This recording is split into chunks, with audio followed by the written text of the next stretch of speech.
I employ both. I employ a lot of different ways about conducting a fermentation or allowing it to be conducted by me.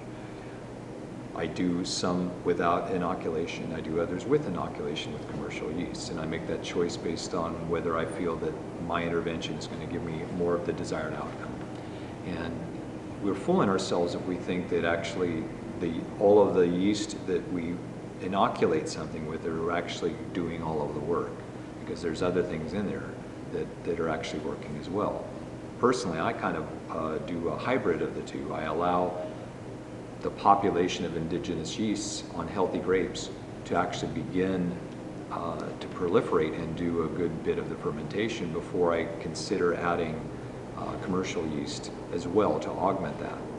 I don't always do that, but when I do augment, I tend to allow a lot of the indigenous things to build up the population.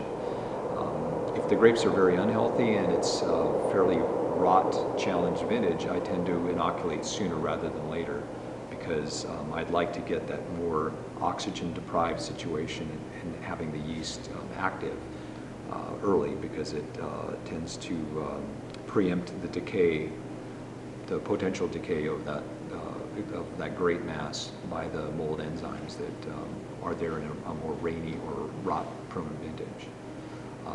As far as if I'm going to inoculate something, I tend to inoculate the surface, which is where the oxygen is, where the air is. Yeast like air, and they build up stronger membranes. They have higher alcohol tolerance, which in California tends to be something we think of more than we would in very cold places.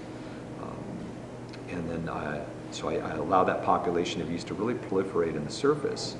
Once they begin fermenting or growing and fermenting more, as we stir or punch down the surface, we're gradually spreading them deeper and deeper into the mass. At the same time, from the bottom, there may be some things growing naturally from below, and I think it gives a nice complexity to the whole situation, but we're still getting more of our desired outcome.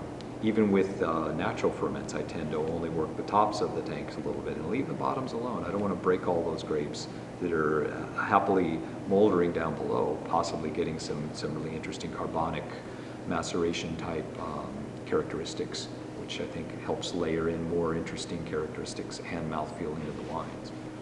But I don't really feel that we need to try to homogenize things right away. There are a lot of people who view it very differently. They want homogeneity, or at least they want the illusion of that. I don't have any illusion that we have homogeneity in a fermenter, and things really do stratify fairly early on, and I'm totally okay with that.